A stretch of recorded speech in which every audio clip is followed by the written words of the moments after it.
अब जो प्रॉब्लम दिया है, अब देखो उसमें क्या क्या वेरिएशंस हैं, उसके हिसाब से क्वेश्चन जिस तरह का है उस तरह से आंसर कैसे लिखने चाहिए। जैसे ए बी सी डी, और इधर भी वही ए बी,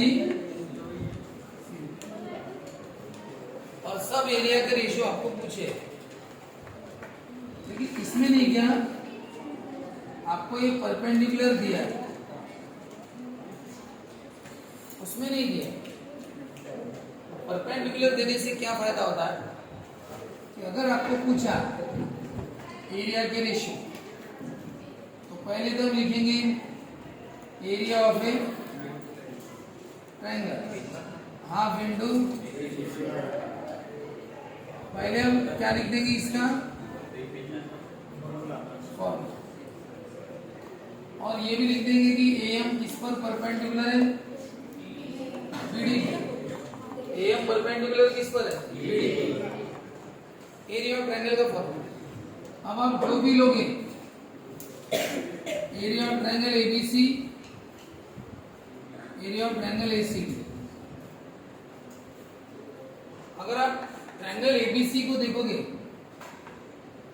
रफ फिगर निकालना है तो निकाल सकते हो, एबीसी की रफ फिगर निकाल दो। ये रफ फिगर अब यहाँ पे चलिए ये भी निकाल ए बी सी, बताओ बेस कौन सा है, हाइट है क्या, हाइट तो ऐसी चाहिए ना, है क्या, नहीं है, बताओ हाफ इंटू बेस कौन सा, हाइट कौन सी, चलो बताओ दूसरा ट्रायंगल एसीडी। अब एसीडी की फिगर निकालो, ए सी तिरछा है, ऐसा तिरछा है ना, फिर डी, बोलो इसका बेस कौन सा है, हाइट तो है ही नहीं सर, हाइट कैसे रहती है, बेस पर परपेंडिकुलर, तो ये ऊपर से ना ऐसे, लेकिन ऐसे परपेंडिकुलर कहाँ पे, बाहर है, कहाँ पे, कभी कभी बताया था ना जब ट्रायंगल तिरछा रहता है तो हाइट कहाँ पे आती है, बाहर, और यहाँ पे हाइट अंदर है। बताओ बेस सीडी है, हाइट कौन है, बताओ half into base BC height है, बेस सीडी हाइट है, हाफ हाफ, तो क्या आंसर है, ये हो गया पहला। अब मैं ले रहा हूँ ट्रायंगल एबीसी और दूसरा ले रहा हूँ एबीडी। मेरे पास सब फिगर है, एबीसी की फिगर डबल निकालने की जरूरत नहीं। एबीसी हाफ इंटू बेस कौन और हाइट कौन, चलो इसकी फिगर निकालनी पड़ेगी। ट्रायंगल एबीडी बताओ, एबीडी दिख रहा है क्या सबको, कौन सा मेन ट्रायंगल ना, A B D, sir base कौन सा है, बीडी, हाइट कौन सी है, हाइट तो परपेंडिकुलर है क्या, दिया है ना, बोलो क्या होगा बताओ, हाफ हाफ हाइट हाइट, बताओ आंसर क्या है। और अब तीसरा, अब मैं ले रहा हूँ एरिया ऑफ ट्रायंगल एबीडी और नीचे ले रहा हूँ एरिया ऑफ ट्रायंगल एसीडी। कोई भी ऊपर नीचे लिखो, जैसे क्वेश्चन में कोई भी आ सकता है ऊपर नीचे, अपना काम है half into base into height लिखना। बताओ एबीडी, एबीडी की फिगर है तुम्हारे सामने, बेस कौन सा है, हाइट कौन सी है, चलो एसीडी है क्या फिगर, एसीडी, बताओ बेस और हाइट, बताओ क्या हो गया। अब अच्छे से देखो, इन सभी प्रॉब्लम में क्या सेम थी, तीनों ट्रायंगल में बेस सेम था, हाइट सेम थी ना, तो सब में हाइट सेम थी तो हाइट कट गई ना, तो हाइट सेम होने के कारण कट गई, तो आंसर किसमें है, एरिया का रेशियो इधर, इधर बेस का ratio, ratio of areas, ratio of base, ratio of area, ratio of base, ratio of area, ratio of, हर जगह ऐसा क्यों हुआ, क्योंकि सब में हाइट इक्वल कट गई। वही प्रॉब्लम है ना, अब आप बताओ ये सेम ज प्रॉब्लम है ना, वही ट्रायंगल है, बताओ हाइट निकाली नहीं है, हाइट निकाली नहीं है, लेकिन हाइट सेम है कि नहीं, नहीं है, निकालनी तो क्या हो, हम निकालेंगे परपेंडिकुलर डाल देंगे, क्या कर देंगे, यहाँ से ऐसा डाल देंगे। अगर यहाँ से जो मैं वो हाइट है ना सबके, फिर वही तो प्रॉब्लम बन गया, हाइट नहीं है तो अपने मन से निकाल भी सकते, लेकिन होता क्या है, हम अपने मन से निकालने के चक्कर में नहीं पड़ेंगे, क्या निकालेंगे तो भी फिर ये वो प्रॉब्लम ऐसा बन जाएगा और सब आ जाएगा और आपको फुल मार्क्स मिलेंगे, अपने मन से हाइट निकालो चलता है। लेकिन हम बिना हाइट निकाले हम प्रूव करेंगे।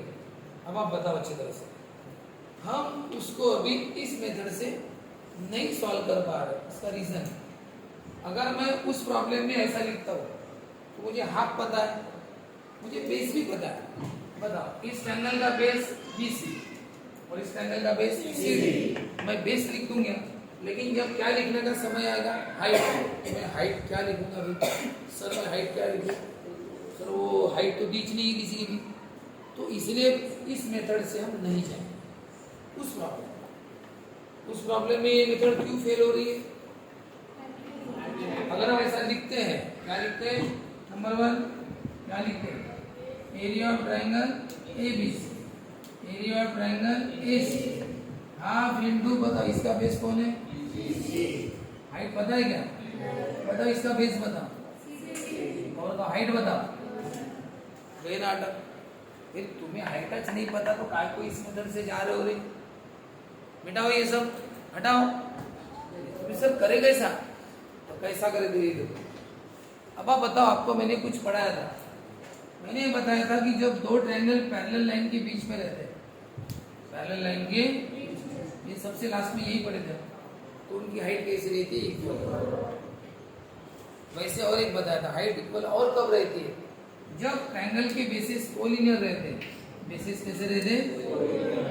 और उनका अपोजिट वर्टेक्स कैसा रहता है? सेम, कॉमन वर्टेक्स, तो उनकी हाइट कैसी रहती है? सेम। पढ़े थे क्या?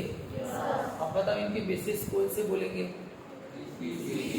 इस लाइन पर पूरे ट्रायंगल उनको बेसिस बोलना, इनको बोलना बेसिस, और सबका अपोजिट वर्टेक्स कॉमन वर्टेक्स है ना, इसका मतलब क्या है? इन सबकी हाइट से। बताओ कैसे लिखा था? वैसे ही लिखो। कैसे लिखा था उस समय? सेम वैसे ही लिखो। बोलो, याद नहीं क्या होगा तो देखो और बताओ इन ट्रायंगल ABC और triangle ACD and triangle ABD, तीनों ट्रायंगल के नाम एक साथ लिख दे। बताओ, पहला ट्रायंगल ABC छोटा वाला, दूसरा ट्रायंगल ACD ये भी छोटा वाला, और तीसरा ट्रायंगल ABD बड़ा वाला है लिया। बताओ क्या लिखा था?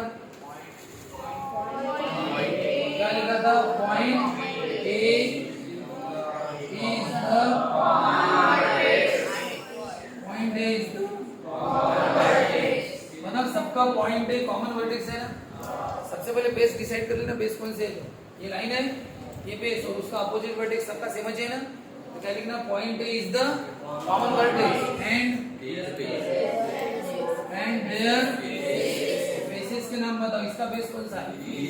ट्रायंगल ACD के बेस है, पता है इसका बेस BC, इसका और इसका BD, एक BC CD और इसका BD, R ऐसे लिखा है क्या? बताओ। पहले ट्रायंगल के नाम लिखना, उसके बाद क्या लिखना? Point A is the common vertex और their bases BC, CD and BD are collinear। फिर therefore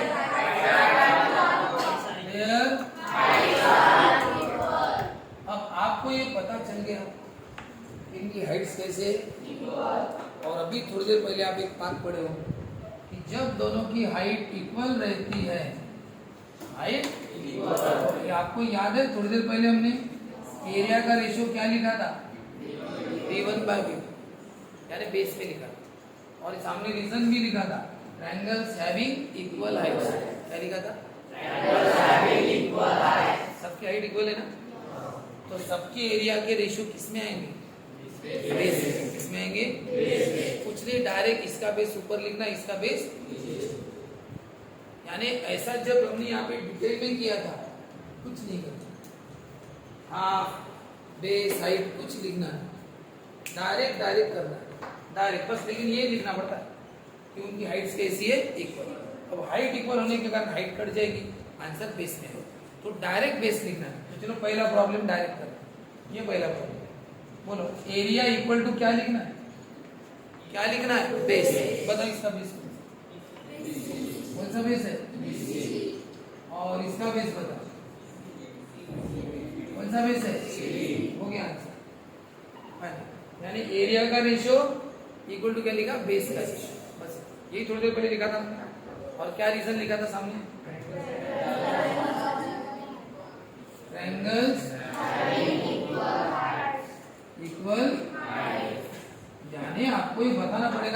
इतना शॉर्टकट क्यों लिखा भाई? ऐसा क्यों नहीं किया डिटेल में? Half into base into height इतना डिटेल में क्यों नहीं किया? वो पूछेंगे ना टीचर, भाई एरिया का फॉर्मूला तो half into base into height है, इसने तो डायरेक्ट लिख दिया भाई। तो आपको बताना पड़ेगा क्या है उनकी हाइट इक्वल, तो ट्रायंगल्स हैविंग हाइट इक्वल होने के कारण हाइट कट गई, हाइट कट गई, हाफ हाफ भी कट्टा छे, बचा कौन? बेस। इसलिए आंसर हमने बेस में लिखा, डायरेक्ट बेस में लिखा। बताओ दूसरा प्रॉब्लम। चलो मैं ऐसा ही लेता हूँ, यही लेता हूँ। कौन सा ट्रायंगल है ऊपर? ये ए बी सी, और नीचे वाला ए बी डी। बोलो आपको पता है ना सबकी क्या सेम है? हाइट। डायरेक्ट आंसर बेस में लिखो। बताओ इसका बेस में। होमवर्क कॉपी जमा करनी है सबको। हाँ, जिन्होंने नहीं की उनके लिए बता रही हूँ। और पेपर भी सबमिट करने हैं, 2 दिन में रिकॉर्ड आएगा। जिसने नहीं किया मैं उनके लिए बोल रही हूँ। दादा सामने हाँ, और वो टेबल्स में नहीं रखना, नीचे है ना जो मोबाइल का रहता है ना बॉक्स, उसके पास में रखना है, क्योंकि फिर बुक इधर उधर मिक्स चली होती है तो सब त्याची बुक में दिसते साईज मिक्स झाल्यावर बुक खोली मी खाली ठेवल्या होत्या चेक झालेल्या ठेवली का रे? येईल माहिती नाही सर ठेवली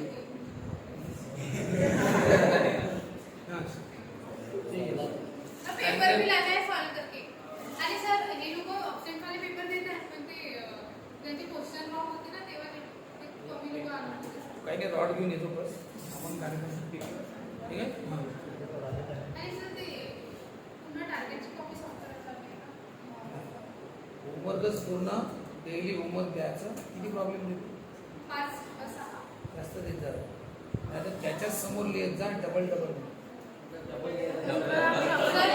कोणते स्टुडंट डबल करत आहे आणि कोणते सिंगल करत आहे, म्हणजे एक वन टाइमच सॉल्व करतात। जे वन टाइम वाले त्याची लिस्ट म्हणून वाचून देऊन द्यायचं, हे वन टाइम वाले आहे मग आपण पाहू।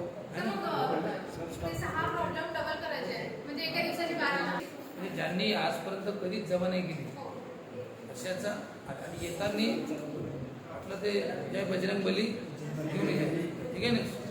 हाँ, तो देखो ट्रायंगल एबीसी में बताओ इसका बेस कौन सा है? और एबीसी का बेस कौन सा है? और एबीडी का बेस कौन सा है? बीडी। डायरेक्ट लिखा मैंने, डायरेक्ट आंसर क्या लिख रहे हैं? बेस। क्यों बेस लिख रहे हैं डायरेक्ट? ट्रायंगल्स हैविंग, वही रीजन लिख देना। चलो बताओ तीसरे में मैंने बड़ा ट्रायंगल ऊपर लिया था और छोटा ट्रायंगल कहाँ लिया था? कौन सा? हाँ बोलो। डायरेक्ट बेस लिखो, हमें पता है सबकी हाइट सेम है, ये हमने पहले से लिखा। हाइट सेम है तो कुछ नहीं, आंसर बेस में लिखना डायरेक्ट। बताओ इसका बेस बताओ। एबीडी का बेस है बीडी, और एसीडी का कौन है बेस? और रीजन क्या? अरे तुम्हें बताना पड़ेगा ना, इतना डायरेक्ट क्यों लिख रहे हो? ट्रायंगल्स हैविंग ऐसा लिखना पड़ेगा, ठीक है? यानी इतना डिटेल में करना पड़ता है क्या? नहीं, लेकिन एक बात, इतना डिटेल में करना नहीं पड़ता लेकिन लिखना पड़ता है। बिना लिखे हो नहीं सकता, लिखना तो पड़ेगा। ये 3 ट्रायंगल, पॉइंट है common vertex, their bases are collinear. अब बताओ ये आंसर सेम है क्या दोनों प्रॉब्लम के? चलो चेक करो। इसका आंसर देखो BC बाय CD, उधर भी कौन है आंसर सेम। सर आंसर क्यों सेम है? तो प्रॉब्लम एक है ना, तो आंसर तो सेम हो जाएंगे, प्रॉब्लम थोड़ी बदला हमने। बस मैंने यहाँ पे हाइट दी थी और यहाँ पे हाइट नहीं दी थी। बताओ यहाँ पे इक्वल हाइट थी कि नहीं थी? बेसिस कोलिनियर है ना, अपोजिट वर्टेक्स कैसा है? कॉमन है। हाइट कैसी रहती है? Height equal. यहाँ पे हाइट इक्वल है, वैसा पूरा इतना डिटेल में लिखा नहीं हमने, क्योंकि हमें यहाँ पे हाइट ऑलरेडी उन्होंने दी थी, इसलिए हमने वो कंसेप्ट यूज नहीं किया। हमने बोला हाइट दी चाहिए ना रे, तो लिखो ना, तो half into base into height लिखते जाओ, कट कुट के आंसर आते जाएंगे। इसलिए हमने ये वाली मेथड यूज की, क्योंकि इसमें बेस और हाइट क्लियरली दिख रहा है। यहाँ पे बेस दिख रहा है लेकिन हाइट नहीं दिख रहा है, तो फिर सवाल उठेगा कि तो हाफ लिखेगा, बेस लिखेगा, फिर हाइट कौन सी लिखेगा? यहाँ पे तो लिख सकता है, वहां पे क्या लिख सकता है? इसलिए हमने यहाँ पे अलग मेथड यूज किया कि यार वो हाइट नहीं पता, इसमें दी नहीं है, तो चलो जाने दो, ये वाला कंसेप्ट यूज करते हैं। कौन सा? कि बेसिस कोलिनियर और अपोजिट वर्टेक्स कॉमन वर्टेक्स है, बस direct answer, triangles having equal height ऐसा लिख देंगे, इधर भी और डायरेक्ट आंसर बेस में लिख देंगे। तो ये याद रहेगा, सिचुएशन इंफॉर्मेशन कैसी दी उसके ऊपर आंसर लिखना। हाइट अगर देते हैं तो ये मेथड अच्छी है। अच्छी क्या, इसमें सब जगह half into base into height फटाफट लिखना है, कटेंगे तो कटेंगे, नहीं कटना है तो नहीं कटेंगे, बराबर है ऐसा। ये सिंपल मेथड है, ये भी सिंपल है, बस आपको समझना है कि ये वाली मेथड क्यों यूज की, ये क्यों नहीं यूज किया, half into base into height क्यों नहीं किया, इसमें हाइट दी नहीं थी, इसलिए ये वाली मेथड यूज की। कौन सी? सेंटेंस में लिख देना हाइट कैसी है, इक्वल, ऐसे लिख देना, और ट्रायंगल सेमी इक्वल हाइट हर बार लिखते जाना, और इधर आंसर बेस में लिखते जाना। क्या लिखते जाना? डायरेक्ट बेस, सबके बेस लिख देना। ये दोनों प्रॉब्लम इंपॉर्टेंट है, याद रखना। पहले पॉज कर